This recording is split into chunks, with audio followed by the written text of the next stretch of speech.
This video is going to discuss the next two upcoming due dates that we have. The first one being for the statistics and the calculations, and then the other due date being that final project and making sure that we have everything when we turn in our final project. So the next due date we have is 11/19 by 11:59 p.m.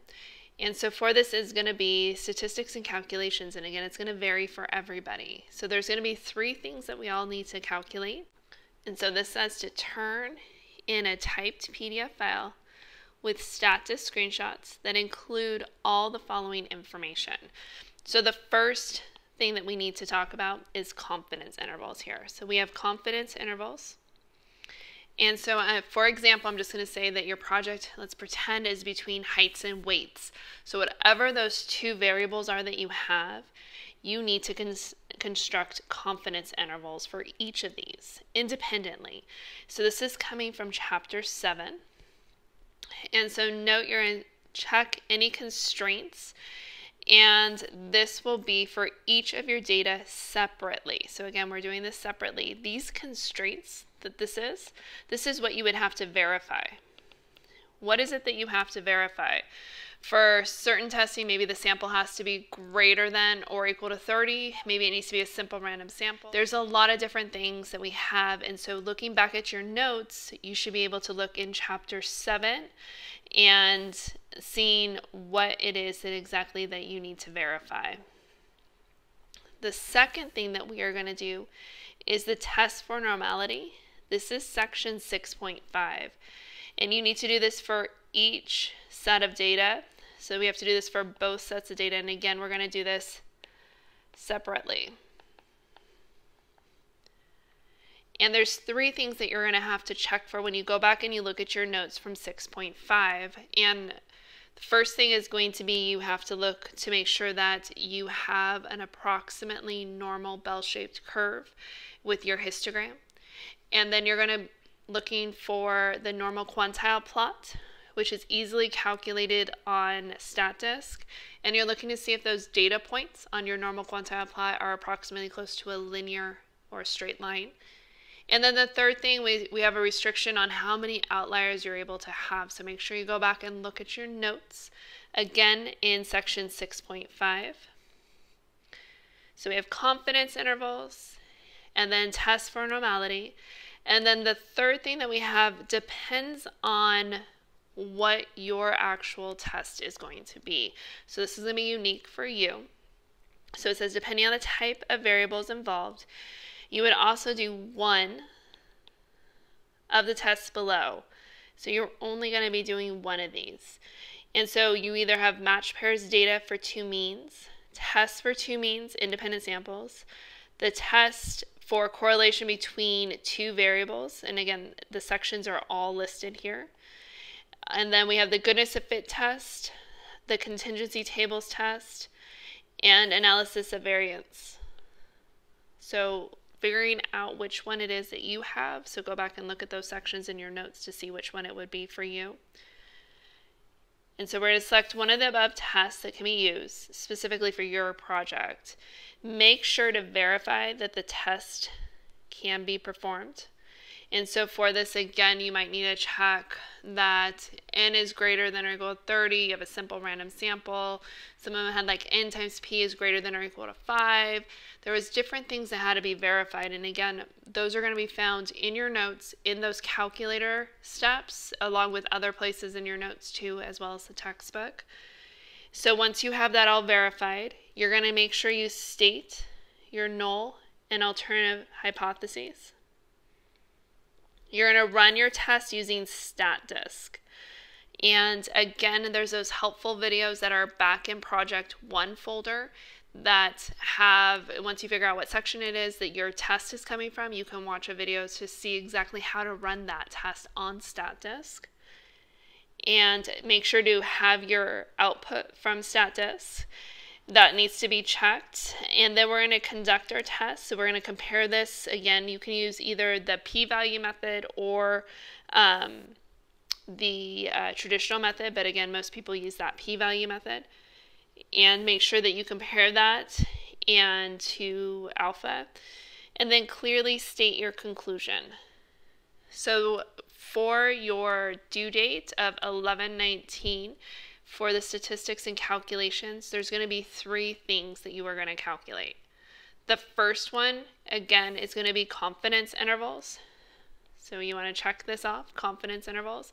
You're going to be doing that for each set of data separately. So I would do confidence intervals for height and do confidence intervals for weight if those were my 2 variables. Then for test for normality, I'm going to look at section 6.5, 3 things I have to check for each of them.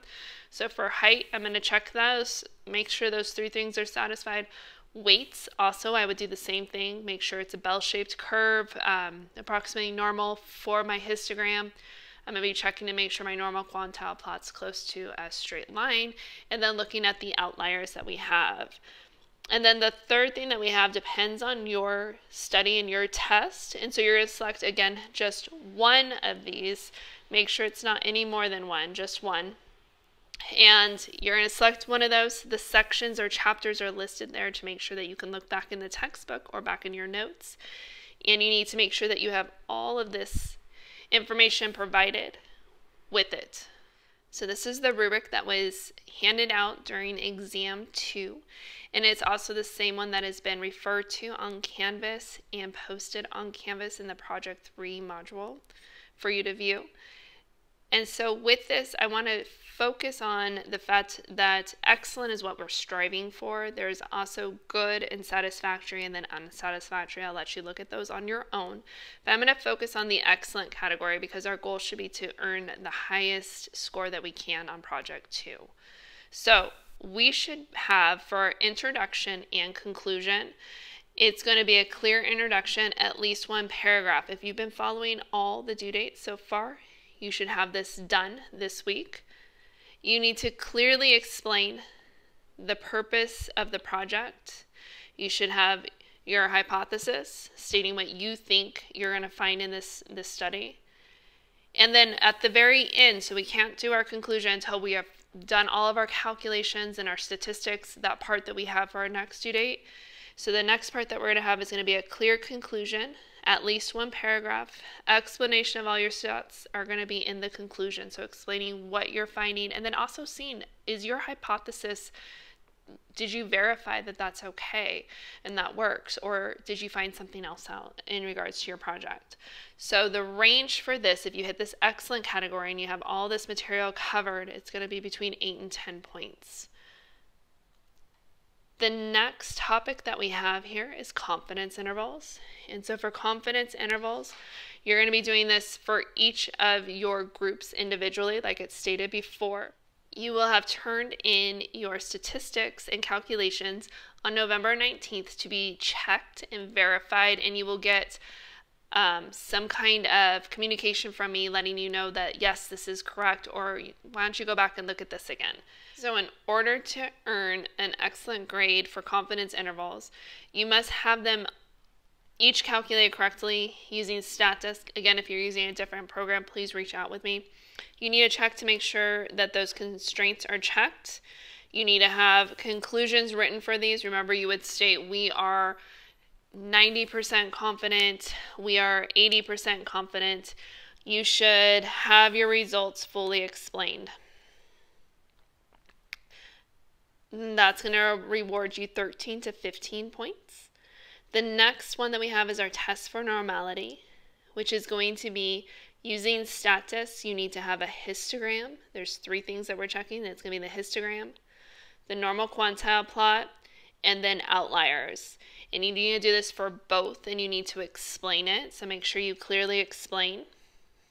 So we'll add the word explain in here, showing that this is coming from a population that is normally distributed. And then we're going to have 1 additional test that you're going to conduct.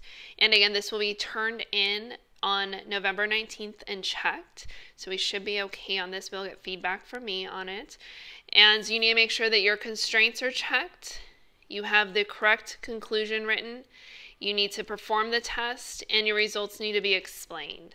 Again, this is going to be rewarded between 13 and 15 points. The next item is deadlines. And this is, in order to receive 10 points, you must meet those 3 deadlines. And the first one was our project proposal. The second one was the introduction paragraph. And then the third one was our calculation and statistics. And then the last one on here is worth 5 points. And this is just rewarded for if you have it typed and it's organized well, your explanations are written in paragraph form, and all your data is included. So make sure that you include your data. It's one of the items that a lot of students will forget. It makes it difficult for me to check your project if I don't have your data. So make sure you include that. In all, adding up all of these, your project is worth a total of 70 points that you can earn. And again, making sure you take your time, explain everything, and making sure that you have done everything that's on the rubric.